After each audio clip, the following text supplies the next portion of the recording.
Hi, everybody. I'm Erik with the Kneaux, and I have here with me the Nicholls all-time leader in passing yards, passing touchdowns, completion percentage, total yards, rushing touchdowns, and touchdowns responsible for Mr. Chase Fourcade. Chase, thanks for being with us today, man. How's it going? Man, how's everything, man? I'm excited to be on here. Excited to be in the know, man. Enjoy it. Awesome. Appreciate it. Yes, sir. So talk to us, Chase, about your recruitment process. Kind of talk to us through that process. Was Nicholls always involved? Kind of explain Yeah, to us your recruitment. yeah. So really take it back to Coach Lee Roussel. He was the offensive line coach at Archbishop Rummel when I was over there. My stint at Rummel. And he took the job at Nicholls State to be offensive line coach, and it was kind of something that he wanted to do, being a high school coach for so long, and kind of taking that next step to being college offensive line coach. So that was my junior year, and going into my senior year, I was actually fortunate enough to get an offer from Nicholls State through Coach Lee, and throughout my whole senior year, my whole just recruitment process, they always been involved. They always been, calling me, texting me, in-house meetings, all that in-home visits type stuff. So it's always been in my mind. And then again too, I also committed right before my senior year football season, just to get the recruiting process over with, and two, just to let Nicholls know that, okay, I am interested. I want to commit, just to show that my commitment. And also, I feel like once they saw me commit, a lot more other players committed as well to Nicholls too. So to be a part of that recruitment process, to be a part of one of 5, 6, 7 players also to be committed to, I'll say it was a blessing. So, but to go about that recruitment process, I had other schools, Northwestern State, McNeese, and then I had Maryland late. So Coach Walt Bell, the OC for Arkansas State, which was my first offer ever, he went to Maryland, and when he went to Maryland, he called me. He was like, "Hey, Chase, you still open to your recruitment?" I'm like, "Of course." I'm committed to Nicholls, but at the same time, I got a Big Ten school, offer me trying to offer me a scholarship. Are you interested? I'm like, yeah, I'm definitely interested. So, funny story about that. Walt Bell actually flew down from Maryland to Rummel, and we, meeting in the coach's office, and me, him, and my dad, and he, asked me straight up. He was like, "Hey, Chase, I'm offering you a scholarship. Are you coming?"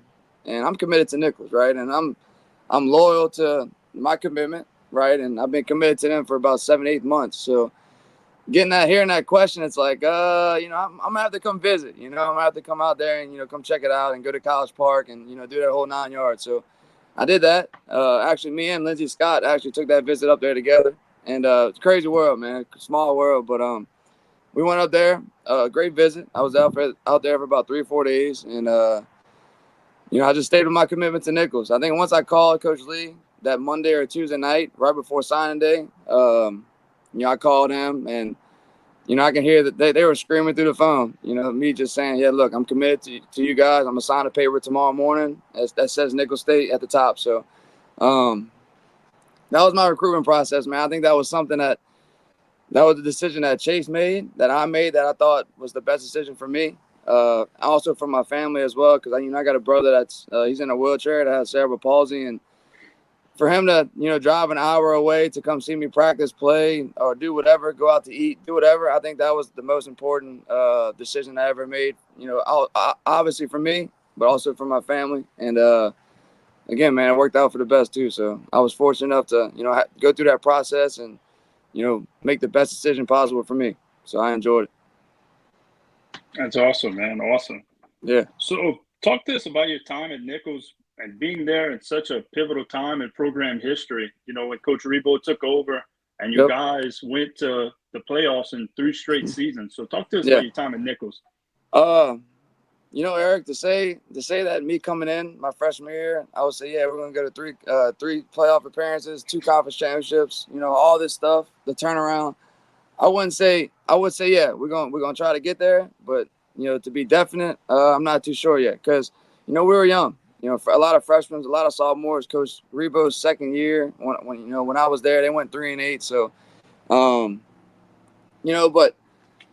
throughout our hard work, throughout the stuff that the players that we got coming in, Evan Veron, Sully Lesh, Alan Pittman, Hezekiah White, Larion James, Amani Martin, Corey Abraham, Marcel Andrew, Ronald Ollie, all these guys that we all came in at the same time, and we all had that winning mindset. Dontrell Taylor, running back, man. I can't forget about my dog Trill. So, all those guys that came in at the same time, Erik, it was just something that we wanted to turn around this program, and started with week 1 against the University of Georgia, right? And we had that. It was crazy because that whole college football season, we had 11 games. Well, we had a bye week the first week of college football, so we had to play 11 straight games that season, which was unfortunate for us. But overall, man, we lost that first game to Georgia 26-24, and I think we knew then and there, even before that game, that look, I wasn't a big point spread guy, but I would look at it before the game. I was like, look, man, if we losing by 52 points in a football game, I was saying this to Evan. Evan, I might quit after the game if we lose by 52 points, bro, because that never happened to me, never happened to him, of just losing by that many. But we lost by 2 points. Could have easily won that game if we just got the ball back. It was a 3rd and 8. They got a first down and they ran out the clock, took a knee, right? So if we would have got that stop, got the ball back, I'm pretty sure we would have probably scored it, because we just scored the possession before that. So, but I think that game right there was a pivotal moment of just how Nicholls State was going to be, right? And then we go to the next week and play in Cardinal Word at home, beat them. Then the South Alabama game, we go for 2, we lose. And it was just, again, we went 5-6 that year. But just that year right there was just the moment that, okay, man, Nicholls is on the map. They're not going to circle our name just yet, but they know that Nicholls State is coming. And then you go to my sophomore year, right? And then, we go, I believe, 8-4. 8-4. Maybe, or whatever, 8-5, whatever. But we had a really, really, really good defense that year, and we go to the playoffs. We host our first game against South Dakota, and it was just then and there, Erik, it was like, all right, man, like Nicholls is no joke. That team down in Thibodaux is not just where the Manning camp's at. It's okay. This is Nicholls State football. So going to my junior year, I was a big just me personally, my expectations, my goals, like I always wanted to be better than the year before, right? And we go 5-6 my freshman year. I'm not too sure what our record was my sophomore year, but we went 8-4 playoff appearance, right? Then win conference. Okay, so my goal this next year, my junior year, was, let's win conference.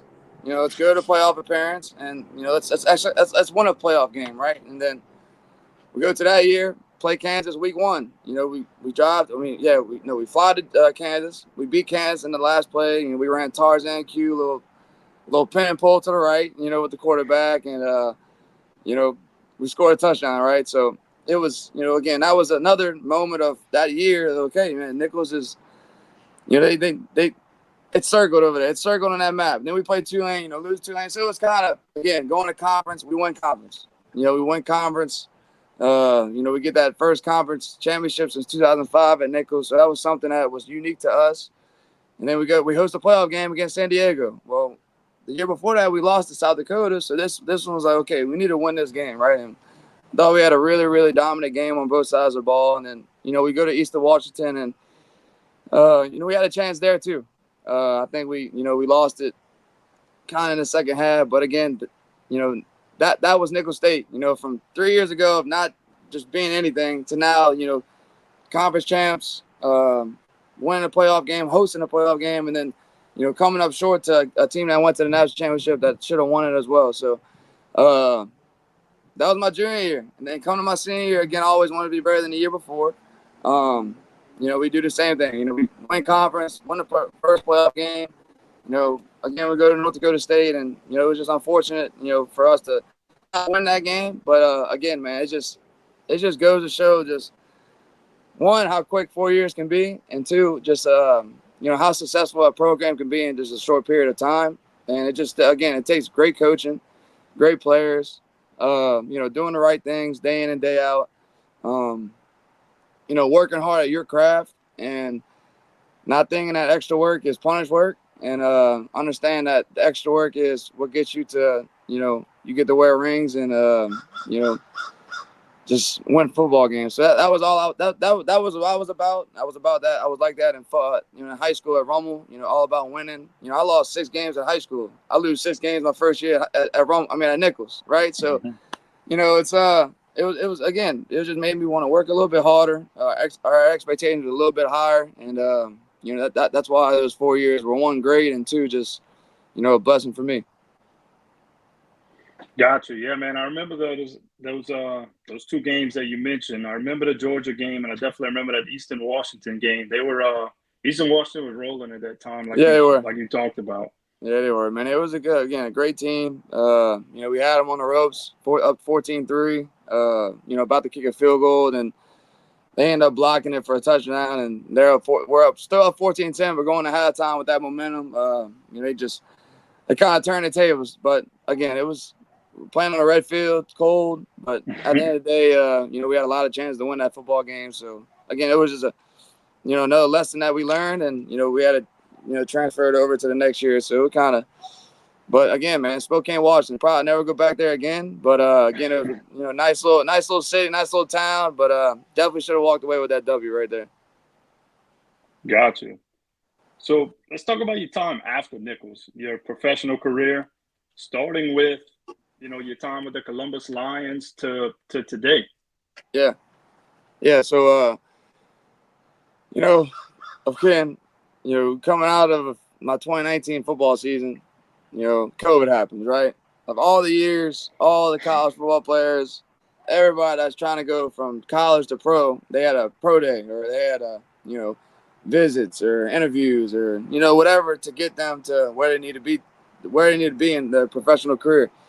And we just didn't have that, right? And it was unfortunate. Kind of weird turns here and there, but at the same time, I was working out, throwing not every single day, but I was working out 4 days a week, throwing 3 days a week with the same guys at our rail park in the off season, and kind of just staying ready, right? And I was also I was a GA, a graduate assistant at Nicholls State as well. I was under that staff as well, and just kind of staying in the game, learning bits and pieces through Coach Rob, through Coach Rebo, how to be a coach.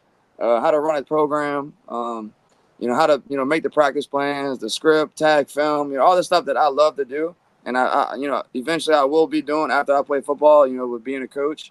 But that was just the start of it. That was the start of my professional career, going through that, working out, throwing, and then boom, Columbus Lions call, arena football team, an opportunity, right? An opportunity for me to still play football, to still do what I love to do. And, to get that opportunity to go to Georgia, and play for Columbus Lions. Again, it was awesome. It was arena football, something I'd never done before. But I learned a lot. It was fast paced, under center. I haven't been under center since high school.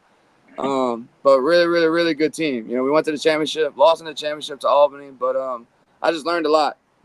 And just learned it's the same concepts football wise. American football 11-on-11, but it's 8-on-8.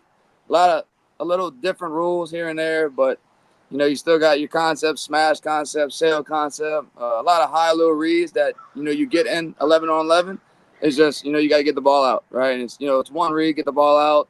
Not much running as far as running backs, but again, man, just fast-paced, a lot of scoring, high scoring, and again, that was my going to 2021, we went to the championship. I ended up coming back to, Nicholls and, GAing for a little bit through that fall season. And then, end up and finally having my pro day in 2022. Right. And then 2022 happens with my pro day. And it was actually a weird event because, I went to a Calgary workout in Houston the week before that. And they kind of liked me out there at that workout. And then I was like, look, I got a pro day coming up this week. I was like, I want to stay in touch. I'm interested in Calgary. I'm interested in the CFL. I love everything about it. It's a quarterback league, and went to pro day with the Saints. Have a great pro day. Go to the local day with the Saints. Threw really well. They were interested as well. Then I go to a USFL workout that same weekend, right? And so it was 3 workouts in one weekend. But again, that was just more opportunities for people to see, me in this present, not in me in college or me in high school, just me in the present moment of, okay, this is Chase right now. Worked out well, man. So I ended up signing a contract with Calgary. Went through training camp, went all the way to training camp through day 27. Played in the 2 preseason games, went 4 for 6 with a touchdown against Edmonton. And then, next day I get cut, right? So I get released from Calgary. Really, really, I thought it was, I didn't like the decision, but, this is not my decision. I don't make that decision. I just do what I do on the field. I thought I really had probably one of my best training camps I ever had as far as playing football. But it just didn't happen, right? So, we learn, and then I get the opportunity with the USFL. So I was playing with Pittsburgh Maulers for a little bit, doing that. And then now I'm back, playing for the Louisiana VooDoo. So signed a contract with them, arena ball. We're going to be based out of Lake Charles. So, all in all, Erik, I think, from Columbus to, Calgary to Pittsburgh to, all these teams, it just kind of made me who I am today. And I kind of just, I learned a lot just who I am, learned a lot about the profession, learned a lot about the game. I was also coaching at St. James during that time last year. Just starting out being a coach, being a quarterback coach. We went to the state championship, lost in the state championship by 1 point. So, but again, Erik, I just learned a lot through everything, through being a coach, being a player, how to be a professional, how to take coaching, how to accept coaching, and also how to teach, right? And how to impact these players, these kids, because they need somebody not to lean on, but somebody to go to, somebody that they can talk to about whatever. It don't even have to be football. But that's just the so unique thing about the game of football is that you just learn a lot, you go through a lot, and it kind of relates to life too. So again, that's where I'm at right now. I enjoy it. I enjoy everything about it. I love every opportunity that I get. I love every opportunity that I can have and pass it down to these other kids. Because then, too, Erik, I also train quarterbacks. So I have a little, I call it a business, a little, thing that I'm doing right now as far as me getting ready for arena, the Fourcade QB Academy. So I kind of, train everywhere. I train in Thibodaux, North Shore, Baton Rouge, kind of wherever, feels comfortable for the player. And I just come in there and kind of just give them the tools and, give them the insight of what to expect of being a quarterback, and they can take and run with it. So I tell them, if I can do it, why can't you? So that's just my gig with training quarterbacks as well. That's awesome, man. Yeah. Yeah, I know that another former Nicholls quarterback. This was back in early 2000s. Kneaux, he works with quarterbacks as well. So He does. Really cool. So I try to give a little bits and pieces. I try to ask about a little bits and pieces to Yale because we still talk.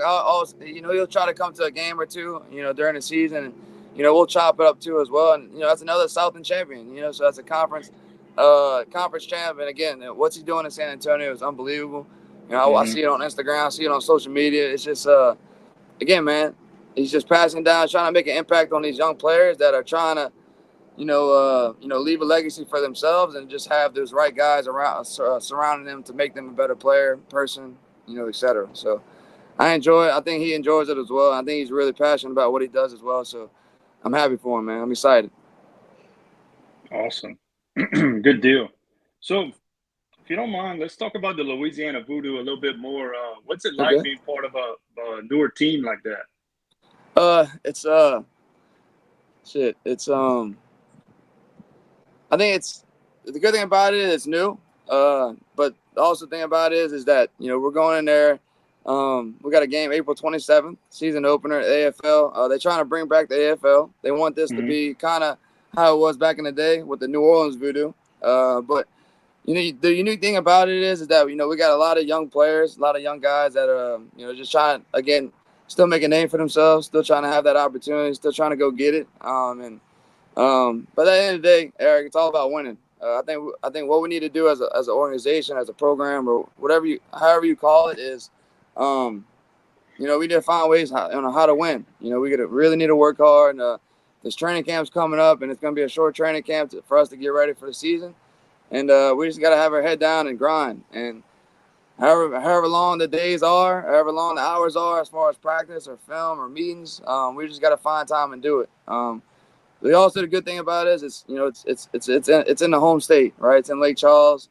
about 3 hours away from where I live. But at the same time, it's it's unique, man. I got a lot of friends, family that just can't wait for the season opener, just can't wait to go to a game and just see me out there playing again. I think that's what everybody enjoys, me doing is, playing football and just being around the game. So for them to come out there and, drive 2.5, 3 hours to come see me play, it's an awesome, awesome feeling.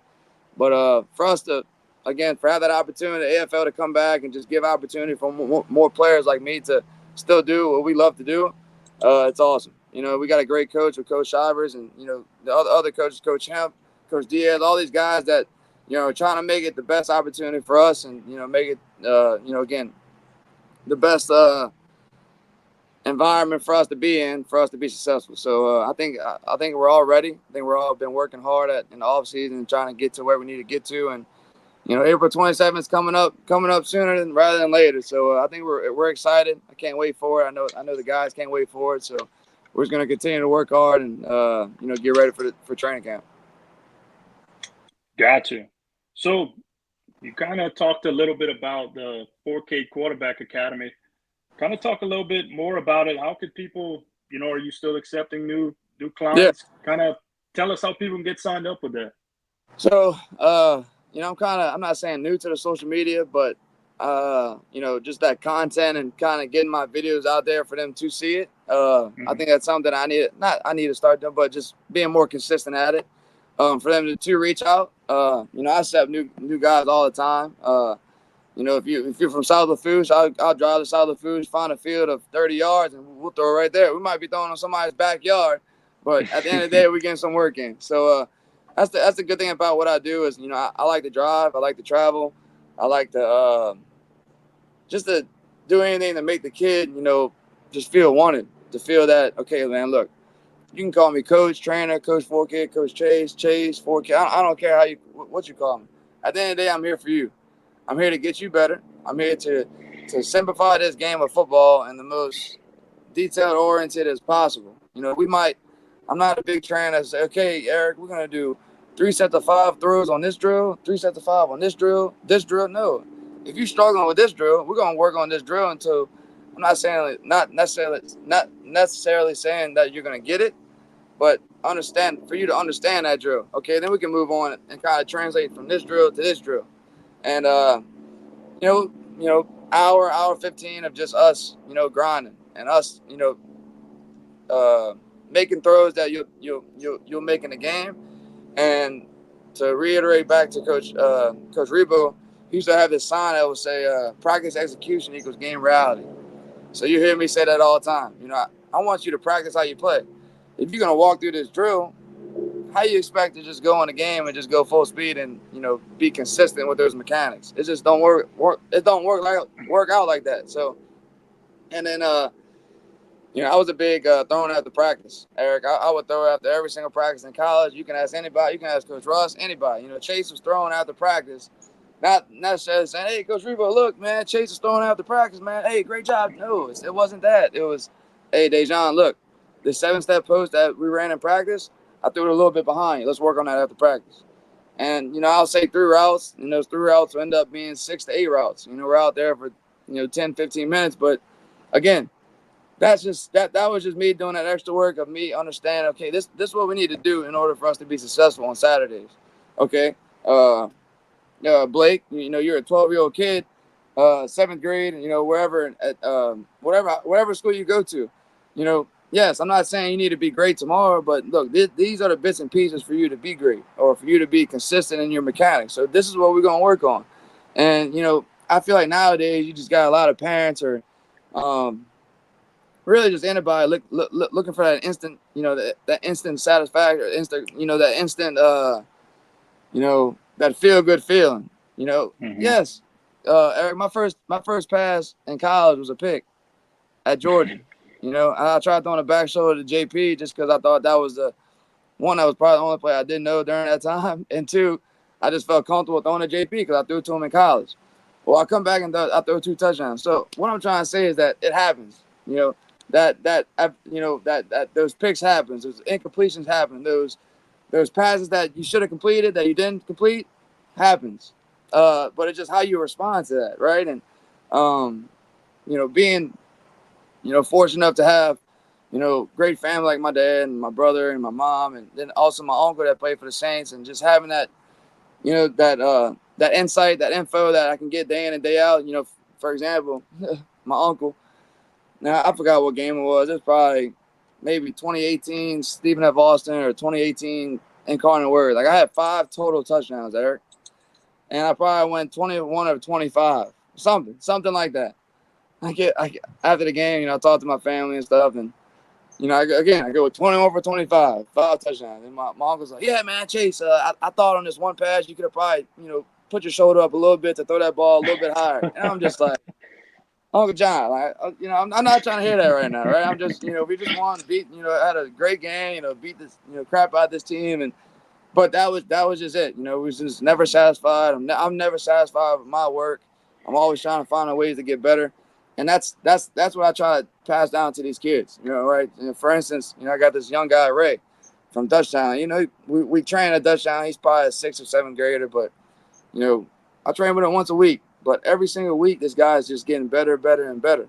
And it might be this much high as far as our level of just where we're going, but we're going this way. It might be stumps, but at the end of the day, we're going this way. So that's just what I love to do. I love just, it's a process. What I've been doing and these drills that I've been doing and showing them, it was 7 years plus of me doing it, right? So it took some time for me to get to where I need to get to right now, but that's just the whole thing about it. That's just the whole unique thing about this game of football. If it was easy, Tom Brady, Peyton Manning, Drew Brees would have retired in 5 years in the NFL. Well, no, they played 15 plus years because they love the game. They're always learning. They're always finding ways to get better. Peyton Manning has always been consistent in his work. And, it's just unique to him saying that at the Manning camp. We had a little coaches clinic this past summer.